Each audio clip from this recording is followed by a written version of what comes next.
What up, my freaks? RuinousInsight here with part 55 of my Total Warhammer II modded Vlad von Carstein campaign. So as we saw last time, we are now embroiled in wars from pretty much every direction, or at least from the north and the south, with Chaos and the Empire to contend with in the north, though luckily they're also fighting each other, and the dwarfs in whom we've incited a civil war, attacking us from the south at various locations. Indeed, we have lost Eckendorf, which was supposed to hold the dwarfs back, but hopefully we can get it back ourselves, as the Red Duke has now moved up and is in range of two of these armies. They should be pretty tough though, because they have a lot of armored units, and we have to remember that the Blood Dragon warriors, if nothing else, don't actually have armor-piercing damage, which is kind of surprising, as you would think that a Blood Knight or generally even a regular vampire, not even a martially adept blood knight, it would be powerful enough to swing their arm to probably smash through any armor with a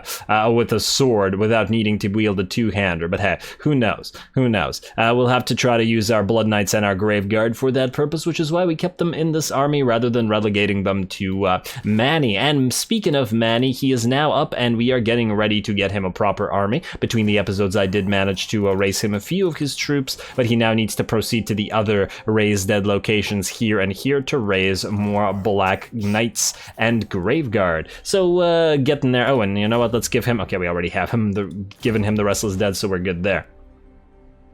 Also, quick little point, it actually seems to be performing okay thus far, but I guess we're going to have to see the loading screens. So basically what happened is, after installing Warhammer 3, I unfortunately had the issue of not having enough space on my computer, and I didn't have the budget for this month to grab myself another SSD or even a hard drive to put into my computer and install Warhammer 2 back on it. Thus, I had uninstalled this game for the purpose of Warhammer 3. They had actually both fit, but there were only like 5 gigs, and something was happening with my SSD. I think there wasn't enough space left over, or maybe some cache issue or something like that. But anyway, I've now taken out an older hard drive and put this thing back on it, so we'll see how exactly it performs. It seems okay right now, but that might be the graphics card. I'm not entirely sure what exactly the hard drive versus the SSD will affect, but I assume that it's loading screens and maybe map generation and stuff like that. Although that also seems like video processing. Anyway, we'll find out. You guys let me know if the performance tanks significantly, although I'll still probably try to get another SSD later on to reinstall this thing back on it. Anyway, this time we're gonna start the battle right off with, where are we? Right here, Red Duke, you are going to attack. Okay, now one's in march stance, and I figure we attack the march stance one first. This one can come in as a reinforcement, because these guys are already weak, and then these guys can tire themselves out marching. On top of that, these guys do have flame cannons, and I'd rather not allow them to reinforce with this, even though this is a smaller army. Oh, and it doesn't look like Grumbrindle has perfect vigor. Yeah, I think I like that idea. Let's do this. Plus, this army can't run away. I also hope that there isn't like 6 stacks like waiting in the fog here to immediately attack the Red Duke after he's done with this. But I guess we'll find out. Alrighty, it looks like it says a Pyrrhic Victory. We're going to give more Razor standards to our Graveguard, who are going to be very instrumental, I think, in fighting the enemy, the heavily armored dwarfs. Obviously, this is going to have to be a cinematic battle, because, I mean, look at the sheer number of dwarfs here. Well, let's see how the Red Duke does against something that is liable to actually give him a challenge for once.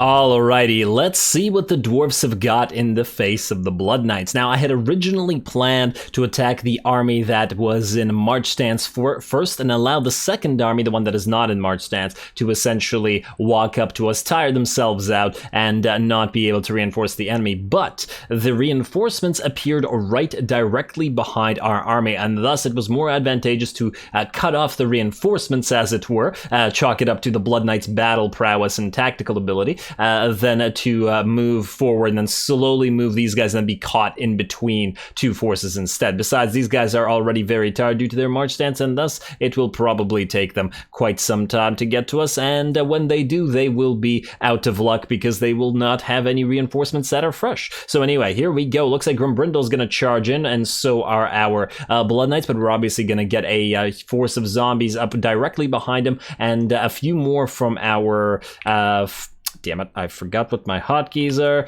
This one. And get a few more zombies up via our necromancers to shield our vampires. Man, they run fast. It's always really fun to watch them. Anyway, there we go. Grimbrindle is in, and the Red Duke will be attacking him together with the help of some of his summoned, I should say, halberdiers, and I do believe a White King is coming to help out with all this as well. In the meantime, let's check back on the rest of the force here. The enemy has luckily lined up for us as they got distracted by all these zombies, and thus, as usual, it is a good time to cast an Overcast Wind of Death right in the line of enemies. And yeah, it's generally speaking not a good idea to line up your own forces because this could happen to you, but against the AI is generally speaking a little bit more unlikely to do anything tactically sound with regards to its magic, and even if it is, it's often better to just force the AI into this position, even if it exposes you to danger as well, as the risk is generally speaking, as we can clearly see, pretty damn worth it. A line of blood drawn through this little forested area via that Wind of Death, and man, this is gonna break this army apart. And I think this was finally a fairly well-aimed Wind of Death because it didn't seem to clip our units at all, but ripped the enemy apart, and it stopped just short of hitting the units that we had coming in on the flanks, who are currently in the process of destroying a unit of those look like Thunderers to me. No, they're Quarrelers, damn. I saw the stocks of the crossbows, and I thought that those might be the stocks of the Thunderer guns, but oh well. Anyway, after that Wind of Death, the enemy army is pretty badly damaged. In fact, let's take a quick look at the casualties dealt by that. Yeah, see, enemy troop count has dropped by 600 to 700. Some were obviously killed by our vamps, but obviously that Wind of Death did quite a number on the enemy. And on top of that, once again, the zombies. You got to love those summoned zombies taking hits for our Graveguard and our vamps while they dish out the damage. This is why you gotta love the undead. And there we go, the flanking forces are now moving in to help out, while Grimbrindle, still being attacked by everybody, is dropped to about 15% HP, and though he has the help of 2 runesmiths, it looks like Red Duke is pretty much at full. So let's watch this battle go a few seconds at the very least. Time to bring the old dwarf down.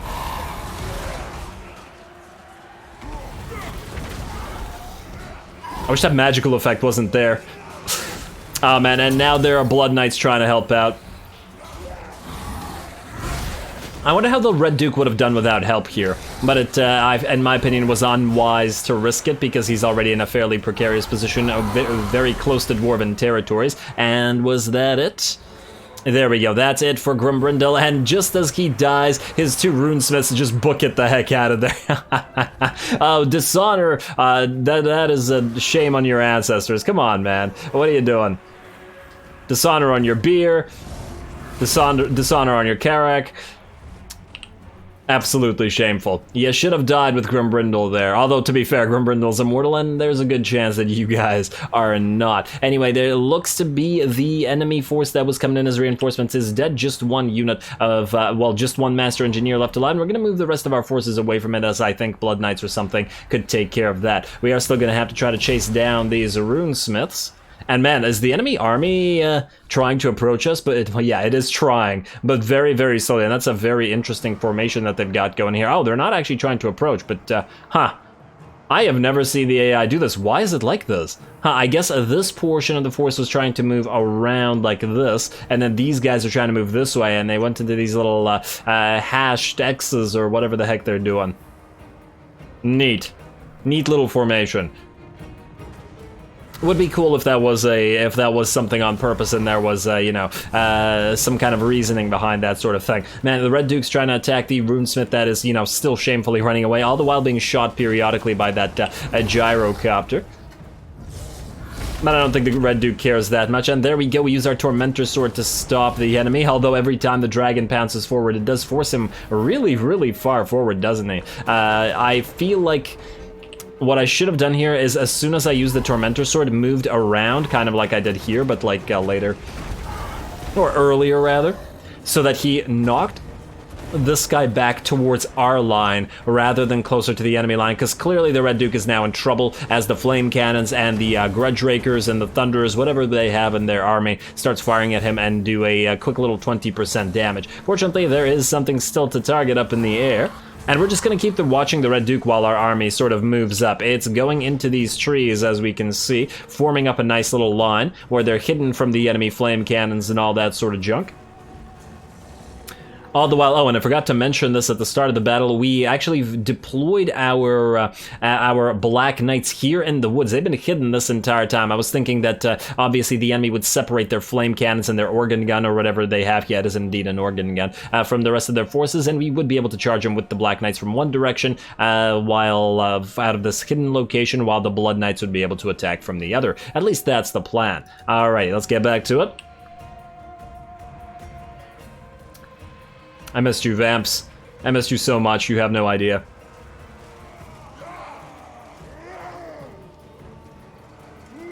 Oh man, look at all those shots trying to hit the Red Duke there. Damn. Huh? Wait, do they have a grudge thrower? Huh?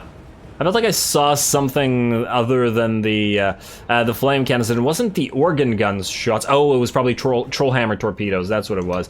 These guys have iron drakes. But those are regular, wait. Scolder Guard. What else do we have here? Aha, there we go. There's the Troll Hammer Torpedoes. Yeah, I knew I recognized something. Alrighty, and here we go. Now, we are moving in, and there's, yeah, that's what I saw. We are moving in with our summoned units first. Obviously, they can absorb some of the hits from the enemy, and man, really love watching the Dwarven line fire. And yeah, obviously we don't care what happens to the Grave Guard with halberds.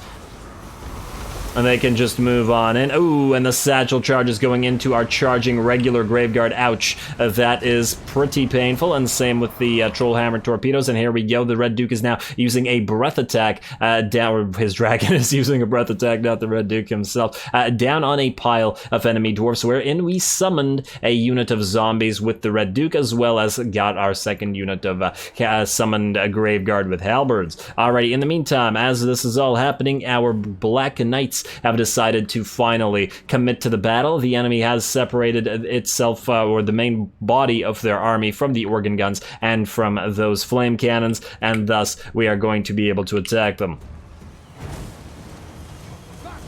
Gotta distract these damn range units as fast as possible, because they're doing quite a number on some of our Graveguard, who have dropped to about half HP at this point. And there we go, we can see in the background the Black Knights are charging in. It looks like the organ guns are already effectively disabled, and it looks like the flame cannons will soon follow. I just sent the Red Duke in to distract them a little bit more for a few seconds extra while the Black Knights get ready to charge, and as soon as they do, the Red Duke is gonna then instead move towards the enemy lord to kill him off. There we go. We summon another unit of zombies in the meantime, and we are going to charge them directly at all these range units, because once again, damn, they're really hurting us. Pretty fun battle, though, you gotta admit.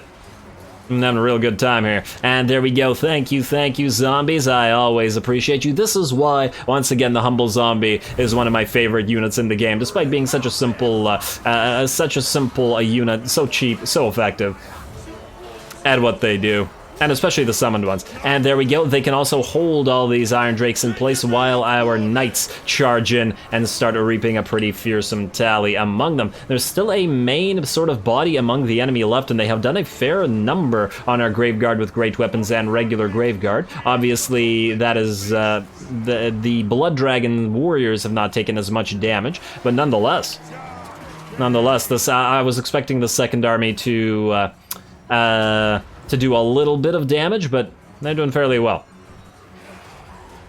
To be fair, now that their range units are done for, they're not nearly as concerning as they were before. It's just a matter of destroying this main body that is still fighting, and our Knights will soon be able to help with this. Obviously, these guys aren't being charged in the side or in the back, because our Knights are all busy were all busy killing those range units, but now there we go. They move in, so do the zombies, and press all of these dwarfs into a line between our armor-piercing Graveguard with great weapons and all these Knights. And here come the rest, even some Blood Dragon warriors joining in. There we are, and the battle just like that is almost over. Oh, there is still a unit of regular Iron Drakes firing on us. The Red Duke is chasing around that damn gyro bomber, which was annoying us earlier, but all their lords and heroes are pretty much done for, and it's just a matter of forcing these guys to rout. And damn, now that's a last stand, completely surrounded by undead, with Blood Dragon warriors leading that. This poor dwarf pile. Alrighty, well, it looks to me like everybody except this Giant Slayer unit has routed, and indeed the battle is over. Our allied troop count has dropped, but once again, because of the summons, you can't actually tell how much losses we've taken. I think these two units were by far the ones that were the most hurt. They were pretty beat up by those ranged units and by those hammerers, smacking them around a little bit. But oh well. Some of our units were also a little bit damaged in the middle of the fight, but we were able to heal them up between the Red Duke and 2 Necromancers after all. We do have access to a fair number of Invocation of Nehex. It's a heckin' good time. Alrighty, and damn, why won't you die? There's like 1 Giant Slayer left in this blob. Okay, 3 Giant Slayers left in this blob. I guess it's because, oh, they're probably pressed together with the remnants of those hammerers, so you have to go through the hammerers to kill the rest. Yes, there we go, Red Duke. Break apart their formation so we can get at the sweet, sweet dwarves within that armor, and I guess eat them. In a bad way.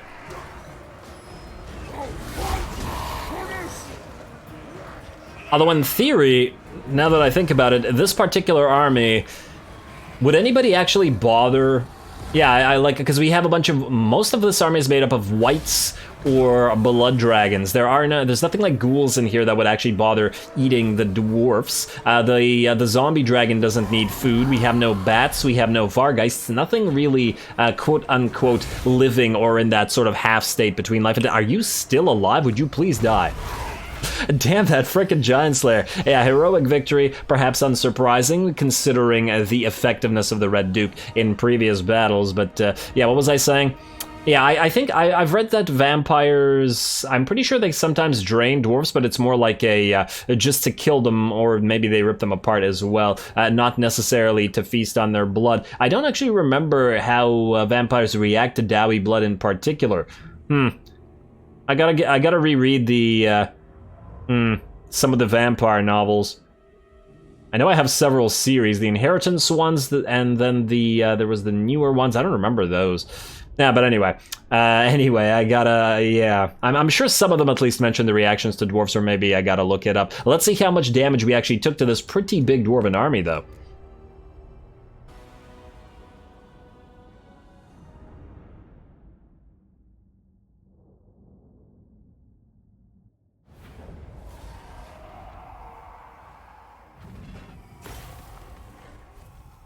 Alrighty, yet another victory for the Red Duke, who has been an absolute star throughout this campaign. And this was there were some pretty damn tough units in here, and he didn't take all that much damage, especially considering that a large part of his army is made up of Blackguard, or Graveguard rather, confusing one with Black Knights and Blackguard of Nagarond, I guess. But yeah, well done. Well damn done. And now in terms of money, I think we want to take the money. Ooh, although if we replenish, we can retake Akendorf immediately, can't we? 4K is a pretty decent amount of cash. Ooh, 10% replenishment is also a decent amount of replenishment, though, and we probably will need our troops to replenish quickly once we retake Akendorf. Wait, but he might not even be able to reach Akendorf in one go, either. In which case, the money would be better, or the... I'm really tempted to just take the money. You know what, money. The Red Duke can handle it. He can handle it if more enemies come at him. And it looks like Grumbrindle will survive. And yeah, see, we can't even reach Akendorf, so I was right not to bother healing up. I think we're just fine. So you, Red Duke, stay here. Don't let the place lose its vampiric corruption. Head to Akendorf next turn and retake it. Even though that'll cripple your forces a little bit, I think it'll take too long for the enemy to build up nice forces to ever be any kind of threat to the Red Duke here. I mean, clearly they need at least 2 nice full stacks to to defeat him. Also causes terror when fighting dwarfs. What a useless garbage trait, considering he already causes terror on his dragon mount. And on top of that, yeah, it's not only that, it's only against the dwarfs as well. I really wish that the traits had been better worked in such a way that they had been specific. Like certain lords get absolutely no benefit from certain types of traits. You know what I mean? That should have been given some consideration. Although, maybe it's something for SFO to work on in the third game. I mean, it's a lot of minor details. There's a billion minor details in games like these that, you know, you only come across once in a while, but when you do, they annoy you slightly. But it's all good. I still love it to death. Undeath, that is. Okay, anyway, let's continue. Allow me, I've been meaning to build a freaking vampire crypt here, or wait, actually a forbidden library, rather, which is still gonna take some time. In the meantime, I suppose we could build the defiled cairn, which is another thing that I wanted here. That's the main thing that we want here. Defiled cairn in addition to the library thing, but we can't afford that. Let's just double check that there isn't any blood taxes that we gotta build somewhere else, because we gotta keep making more money. We can't stop growing the econ because we keep gaining territories once again, and as we gain territory, stuff becomes more expensive. It's a vicious cycle. Let's see. Crimson Pinnacle, you could use the next level of this. We really should start building witch houses everywhere, because they, you know, the more we have, the more all nearby provinces get benefits. Ooh, also gotta remember that there is a dwarven attack coming in at Deadrock Gap, which is also obviously going to be an issue. The Mount Gunbad would probably be able to hold, but Deadrock Gap, by virtue of the fact that it has largely garbage crypt ghouls, is in a much more precarious position. Too bad these guys aren't suffering attrition by virtue of being in our corrupted territory. You'd think regardless of the siege, they would be, you know, hard-pressed to maintain supply lines in a corrupted territory, or it's not like they can forage, right? They're probably the ones being foraged on. Fester Spike and Carrick Asgaraz. We were going to build walls here because it's probably only a matter of time before the Wood Elves decide that they've had enough of our existence and decide to attack us. But let's first go for the Balefire Hearth. I want to start spreading more corruption to these nearby territories, as we will be conquering them sooner rather than later. It's mostly just a matter of waiting for Chaos Tide to be over. There we go. Let's build 2 of those. That's all our money. Let's end the turn. I'm going to use the skill points between the episodes, as I tend to do. Hero actions. I think I moved all the heroes between the episodes as well. Let's double check here, though.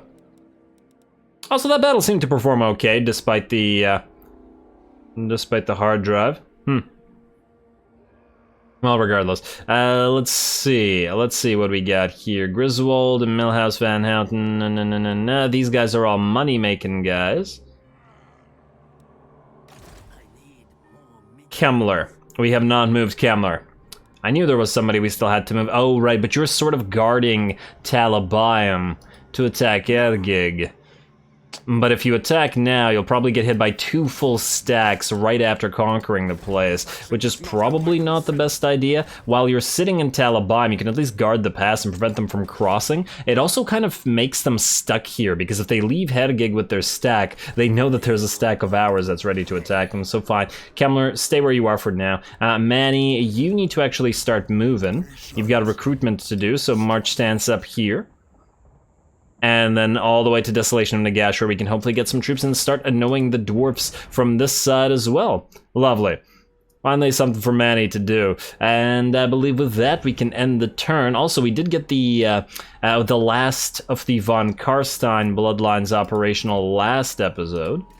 So there we go, we got the 3rd one, so now we do have plus 20% physical resistance when defending, which would really help on the various in the various locations where we're defending right now. And I guess we'll have to decide what we go for next. The Vigor loss minus 15 might not be a bad thing.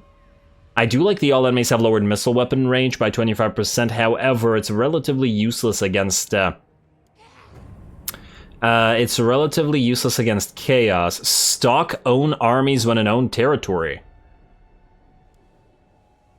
That's pretty damn useful. Think about this. Attribute stock when you're on the defensive, and we are on the defensive right now. Street going might be the way to go. We do get the Face of Death, the free zombie summon if we get the Necrarch, but a single unit of zombies is kind of meh. And the Blood Dragon's really only super buff Cav. Headhunter, so this gives us our extra XP per turn.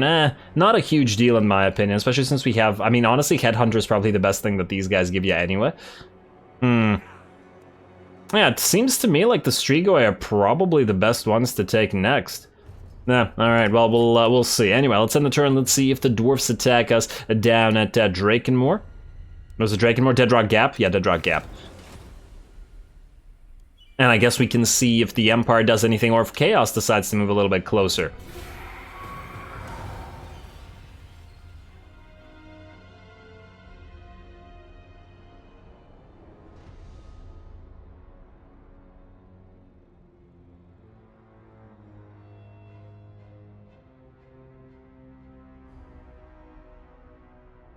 No? Okay. I was thinking that they would attack us, but it looks like, well, they're gonna use a hero.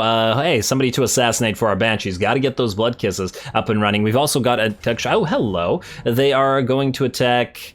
They're going to attack the Red Duke again. Oh, they want to play, huh? It looks like they want revenge for this. Well, isn't that just lovely? Obviously, we'll have to fight this, but unfortunately, we don't have the time, I guess, to fight this right now.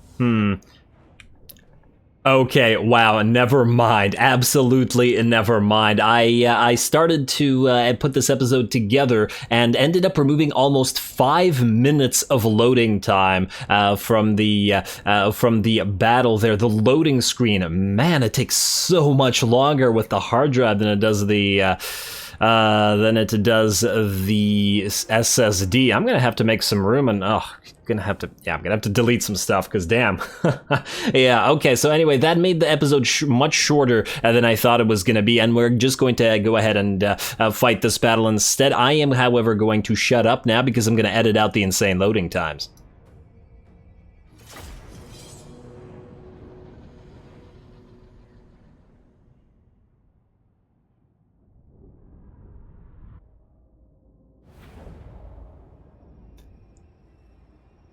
Man, it went from taking 15 to 30 seconds to taking 2 bloody minutes. Ugh. Okay, anyway, I'm gonna fight this battle non-cinematically, and the reason I want to do that is because the last battle was fought cinematically, and thus, I think, considering it's a relatively similar battle, we can see the both types of battles in both types of ways, i.e. both cinematic and non-cinematic. I think that's the nicer way to do it. Anyway, let's bunch up. Now, unfortunately, there are 2 reinforcing forces, and I don't know which one's the better force, so we're gonna have to react to this in this manner. Wait, let me just bunch you guys up like so. Fortunately, the dwarves don't have access to too much AoE stuff, so we're gonna be hopefully okay. Blood Knights in here, and then you guys will react to whichever force is bigger, I guess. Let's turn you all around, though.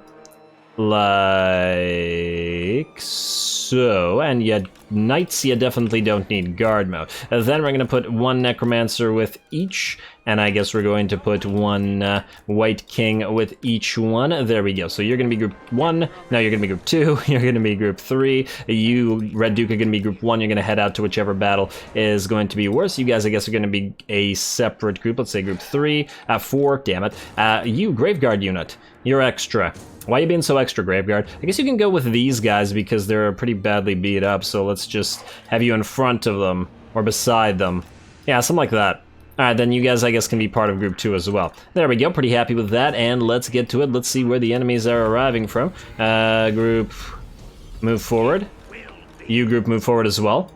One of them might just be a single lord. Okay, we got a bigger army here already, and you guys charge on in. Red Duke, you're gonna help out with this. Let's also send in our Graveguard, our summoned Graveguard with halberds. And Knights, obviously, you are going in this direction. Blood Knights, move around and hit those Iron Drakes before they do too much damage. Blood Knights, go to the side and then charge in.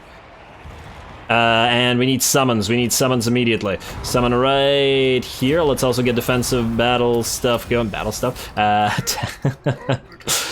Defensive spells. Alrighty, you Blood Knights, you need to react to this, although I'm not as worried about this particular battle line. Let's also, just in case, engage the various powers that our White Kings have, and you guys will also start summoning on top of those range units, please. And also start using your... damn. That stops the summoning. Start using your ability to get more mana. We clearly need it. Right there. Alright, how we doing there? How we doing? Everybody looks okay to me right now. Blood Knights are charging in from the side there. Yes, indeed you are. Ooh, got hit by those satchel charges. Zombies have stopped the range units firing. Red Duke, you need to go after the Lord, wherever he is in here somewhere, presumably. Let's summon some more zombies while we're at it. And you know what? We should probably get a cheap Curse of Years going. You have the 12 cost, and you have the 11 cost, thus we will cast this here. And then you are going to cast the same thing on these guys. There we go. Alright, looks like that, ooh, it's an Everguard unit too. Alright, and yeah, I guess the minor elements of the enemy are actually coming in to reinforce like this, but we can send the Red Duke to kill him afterwards. How are we doing otherwise? Blood Knights is still keeping the enemy Iron Drakes from firing. Looks good to me. Red Duke, you're still on the ground, right? You Knights are kind of being blocked by everybody else, so let's maybe send you around and attack something else. For example, that unit of organ guns. There we go. Too many units bunched up means they're blocking each other and not hitting each other, which I like to call at this point the ogre problem for those watching the Total Warhammer 3 stuff. Everybody getting in each other's way. I feel like that doesn't happen as much with crypt horrors. You know what, we're gonna make a ghoul army pretty darn soon, so I guess we'll see. You guys can help out with this as well. Alright, keep killing dwarfs, guys. Keep killing dwarfs. I know you like that sort of thing. And you guys are idle. Why are you idle? Go in and actually fight this stuff. There we go, there we go. Everybody in here. Blood Knights, keep killing as you like to do. And why are you idle now? Go in here. You should definitely not be idle. Alrighty, well, there's not much we can do about the aerial units. Oh, hello, a unit of those rangers? Yeah, those are rangers. We will send Mr. Red Duke in here. And then halberds, I guess you can go... Wait, did I not send a bunch of knights to kill you organ guns? Swear I sent a bunch of knights to kill you organ guns. Huh, I guess they re-engaged, my bad. Go after those guys, please, before they do too much damage to you. And you don't have guard mode, so... Red Duke, come on, man. Drop down on this. And maybe, in fact, summon a unit of zombies on these rangers as well to stop them. Nobody's getting that beat up. Although I probably want to heal this one unit over here. Wait, let's have you Invocation of Nehek on these blood dragons. Then you can buff yourself up and debuff the enemy and then start killing them. You should also turn off your guard mode, which is probably why you got engaged by those other units. Alrighty, Blood Knights, keep killing everything. Alright, we're looking pretty good. Once again, the enemy got kind of screwed over by the fact that they were coming in as reinforcements rather than as a sort of field wherein their ranged units could be protected by their ground units. Alright, please kill those satchel charges. They're going to do damage otherwise. Also, you might need a little bit of a heal as well, so let's get you... actually, wait, maybe you. Alright, Red Duke, you get over there. Look good to me. Knights, keep killing any extra units, and then the rest of you can move out and keep chasing. We don't want these units coming back after all. The longer they take to get an army rebuilt, the better for us. Red Duke, you might want to use your heal and your buff. Oh, this lord's actually doing pretty good. Well done, Rurik Redbeard. Yeah. There we go. One of the enemy lords has fallen, and another one will soon, hopefully, follow. Everybody charge down here. I want one unit of knights chasing this troll. No, that trollhammer torpedo is done for. So charge over here. How are we doing on this side? Still a bunch of aerial units that we can do nothing against. One hammerer left, that's dead, and then the enemy lord. Ooh, destroy him, please, and then follow suit up here. And let's see, let's get another bunch of arcane conduits going as well. Your time is indeed now. There we go, that enemy lord is now also dead. Wait, that's a hammer. Yeah, that enemy lord is dead. Now, who here needs healing? Oh, this unit of Longbeards is still alive. That's what's keeping stuff from disintegrating. Alright, you guys add that armor piercing in there. You want to use Curse of Years on anybody? Yeah, why not? There we go. Now that they're all going to rout, these guys are going to start chain routing as well. Yeah, a little bit annoying. We don't have Vargeists here, and thus we can't do much against the enemy flyers. But yeah, there we go. Very, very similar sort of battle as the last battle, except we fought one cinematically and one non-cinematically. Yeah, I take it you guys would prefer it this way, because I've definitely got some comments asking for more non-cinematic battles, but then I've gotten comments asking for more cinematic battles, so I never know what exactly to do. But splitting it, I think, works fairly well. Generally speaking, I like to put the most epic battles into cinematic time, obviously, because, you know, I'm a sucker for the glorious spectacle offered by this game, or these games, I should be saying at this stage. And please kill those freaking organ guns. We can just speed this up. This battle's definitely over. There we go. Foolishly, they attack the Red Duke, and they will all be drained and cast aside to drown in these wetlands, I take it? What would you call this? It's not like a river. Sort of like a bunch of little rivulets or something. I'm just gonna call it wetlands and call it a day.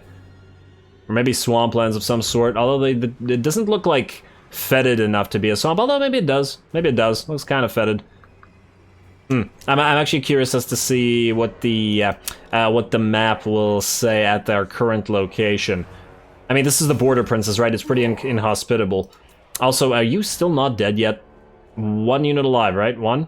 Or is that 5? Damn it. Can't tell because the little line is blocking the number. I think it's 1. We're good. We're good, I'm sure. Another heroic victory for the Red Duke. He's all about them heroic victories. And once again, his army didn't take too much damage. Actually, while waiting, I probably could have healed up the Graveguard a little bit more. But all good. And his army isn't even complete yet. We still have to replace, we still have to get more Blood Knights and, yeah, possibly replace these guys with more Blood Dragon Warriors. I'm not sure I'm going to keep them over the armor-piercing type when we have Blood Dragon Warriors. Although, their damage is pretty good. 5k, 7k versus 6, 7, 17, and 10, yeah, less, but on par with some of them. Anyway, we are going to... Well, you know what? Last time we took the money, this time we're going to dominate. Because the Red Duke's been dominating this entire time. Oh, and they are, and it looks like Ungrim Iron Fist is going to attack Deadrock Gap. Now, Deadrock Gap probably has no chance and is going to die, especially as the enemy doesn't have a lot of units that aren't going to assault the walls. Between those Giant Slayers and all that stuff, there's not much we can do about this. However, this time I am going to call this episode, as I think now, even with the like extra, presumably 4 minutes, it takes about 2 minutes to freaking load now. With that edited out, this episode should be about on time. If it ends up being a weird time, I'm sorry. I'm still getting the hang of it. I'm going to reinstall and fix up some space or something. Ugh, this is such a headache. Anyway, once again, don't forget to leave a like and comment for your friendly neighborhood heretic. Stay tuned for Ungrim Iron Fist, Assault of Deadrock Gap, and more Dwarf Empire and Chaos Killing next time. Whatever else I usually say about glories to algorithms and engagement and all that sort of feedback stuff. And thanks for watching.